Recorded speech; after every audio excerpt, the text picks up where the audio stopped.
1987 റിലീസായ ഒരു സിനിമയാണ് സർവകലാശാല.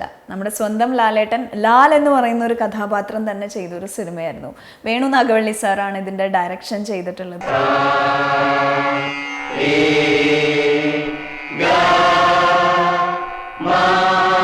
ഒരുപാട് സ്റ്റാർ കാസ്റ്റുള്ള ഒരു സിനിമയായിരുന്നു.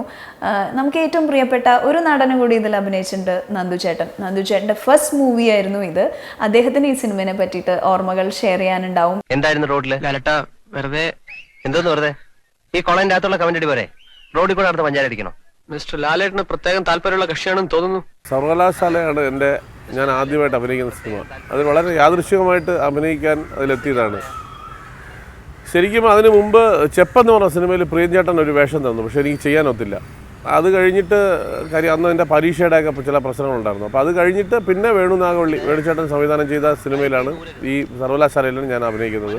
വേണുചേട്ടനും അവരൊക്കെ എൻ്റെ വളരെ അടുത്ത വീടുകളിൽ താമസിക്കുകയും എൻ്റെ മൂത്ത ചേട്ടൻ്റെ കൂടെ പഠിക്കുകയും വളരെ അടുത്ത ഫാമിലി ഫ്രണ്ട്സൊക്കെയാണ്. വേണുചേട്ടന് എൻ്റെ കുടുംബത്തിലുള്ളവരെ അറിയാം, എൻ്റെ കുടുംബത്തിലുള്ള എല്ലാവർക്കും വേണുചേട്ടൻ്റെ ഫാമിലിയും അറിയാം. അപ്പോൾ വേണുചേട്ടൻ രണ്ടാമത്തെ സിനിമയാണ്, സുഗമദേവിയായിരുന്നു അദ്ദേഹത്തിൻ്റെ ആദ്യ സിനിമ. രണ്ടാം സിനിമ എടുക്കാൻ നേരത്ത് രാധാകൃഷ്ണനാണ് പറഞ്ഞത്, വേണു ഇവനൊരു വേഷം കൊടു എന്ന് പറഞ്ഞിട്ട്. അങ്ങനെ വേണുചേട്ടൻ എന്തിനും അഭിനയിക്കണോ ചോദിച്ചു. ഞാൻ പറഞ്ഞു അഭിനയിക്കാം ചേട്ടാ എന്ന് പറഞ്ഞു. അപ്പോൾ ഒരു ഭയങ്കര ആഗ്രഹത്തോടു കൂടിയൊന്നും പോയതല്ല, അങ്ങനെ ഒരു വേഷം കിട്ടി എന്നാൽ പോവാം എന്നുള്ള രീതിയിൽ പോയതാണ്. ആദ്യമായിട്ട് ഡയലോഗ് പറയുന്ന സീന് തന്നെ ആ ക്യാൻറ്റീനകത്ത് ചക്കര മതിയോ സാറേ എന്ന് ചോദിക്കുന്ന അതാണ് എൻ്റെ ഫസ്റ്റ് ഡയലോഗ്. അപ്പോൾ വേണുചേട്ടൻ എന്നെ ആ ഷൂട്ട് ചെയ്യുമ്പോൾ എന്നെ നന്ദുവാ എന്ന് പറഞ്ഞ് എന്നെ പിടിച്ചിരുത്തിയിട്ടാണ് ആ ഡയലോഗ് പറയിപ്പിച്ചത്. അപ്പോൾ ചക്കര എന്ന് പറയുന്ന മണിയമ്പിള്ള രാജചേട്ടൻ്റെ ഇരട്ടപ്പേരാണ്. അപ്പം ഞാൻ ചക്കര മതിയോ സാറേ എന്ന് ചോദിക്കുന്ന ഉടൻ തന്നെ പഞ്ചസാരയാണ് ഉദ്ദേശിക്കുന്നത്, പക്ഷേ ഈ ഇരട്ടപ്പേര് കേൾക്കുന്നത് രാജചേട്ടനാണ്. അപ്പോൾ രാജചേട്ടൻ ഉടൻ തന്നെ ചക്കര അതിൻ്റെ അച്ഛൻ എന്ന് പറയും.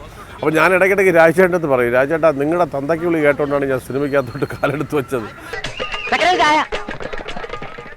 അന്ന് ആ സിനിമയ്ക്കകത്തുണ്ടായിരുന്ന സന്ദീപ് മരിച്ചുപോയി, ഗോപൻ, പിന്നെ ഷെല്ലി, ഒരുപാട് പേര് അന്ന് വന്ന ടോണി. എന്നിപ്പോൾ സിനിമയിൽ ഞാനും ടോണിയും മാത്രമേ ഉള്ളൂ എന്ന്. ടോണിയും സജീവമായിട്ട് സിനിമയിലില്ല, സീരിയലൊക്കെ ഉണ്ട്. എന്നാലും ഫീൽഡിൽ ഇപ്പോഴും നിൽക്കുന്നത് ഞാനും ടോണിയും മാത്രമേ ഉള്ളൂ എന്ന് തോന്നുന്നു. വേറെ അതിനകത്ത് ഒരുപാട് പേര് അന്ന് കുമാർ നന്ദ എന്ന് പറഞ്ഞ് ഒരാളുണ്ടായിരുന്നു. അയാൾ പിന്നെ സിനിമ ഡയറക്റ്റ് ചെയ്തു. അയാളുടെ സിനിമയിൽ ഞാൻ അഭിനയിക്കുകയും ചെയ്തു. പാലക്കാട് ടൂറിസ്റ്റ് ലോഡ്ജ് എന്ന് പറഞ്ഞാൽ ഇന്നിപ്പോൾ അതിൻ്റെ പേര് മാറി കുറച്ചുകൂടെ നല്ല ഹോട്ടലായി. അന്നൊരു വെറും ലോഡ്ജായിരുന്നത്. അപ്പം ആ ലോഡ്ജിലായിരുന്നു ഞങ്ങളെല്ലാവരും താമസം. രാവിലെ ആകുമ്പം ഒരു ടെമ്പോ ട്രാവലറും ഉണ്ട്, പിന്നെ ടെമ്പോ ട്രാവലറൊന്നും ഒന്നുമില്ല, ടെമ്പോ ട്രാവലറല്ല, ടെമ്പോ വാനും ഉണ്ട്. പിന്നെ ഈ ലാലേട്ടൻ ആ സിനിമയിൽ ഉപയോഗിക്കുന്ന ഒരു ട്രക്കർ, കളർ ഒരു ഫുൾ പെയിൻ്റ് അടിച്ചൊരു ട്രക്കർ. ഈ രണ്ട് വണ്ടിയാണ് ഞങ്ങളെ വിളിക്കാൻ പറഞ്ഞത്. പിന്നെ ഞങ്ങളെല്ലാം കൂടെ ഇതിനകത്ത് വലിഞ്ഞു കയറി കോളേജിൽ, പാലക്കാട് വിക്ടോറിയ കോളേജിൽ പോയിട്ട് അവിടെ ഷൂട്ടിങ്.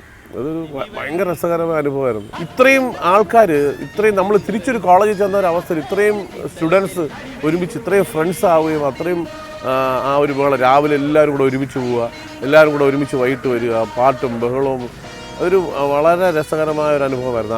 അതിനകത്താണ് ആകെ കൂടെ അടൂർ ഭാസി സാറുമായിട്ട് ഒരു സീനിലെങ്കിലും, ഒന്നോ രണ്ടോ സീനിലെങ്കിലും കൂടെ നിൽക്കാനെങ്കിലും കഴിഞ്ഞു എന്നുള്ളൊരു ഭാഗ്യം മാത്രമല്ല അദ്ദേഹം. അല്ലാതെ എനിക്ക് അഭിനയിക്കാൻ സാധിച്ചിട്ടില്ല, പക്ഷേ ആ സിനിമയിൽ അദ്ദേഹം ഉണ്ടായിരുന്നു പ്രിൻസിപ്പളായിട്ട്. അപ്പോൾ ആ ഒരു ഭാഗ്യം ഉണ്ടായി എന്നുള്ളത് മാത്രമേ ഉള്ളൂ.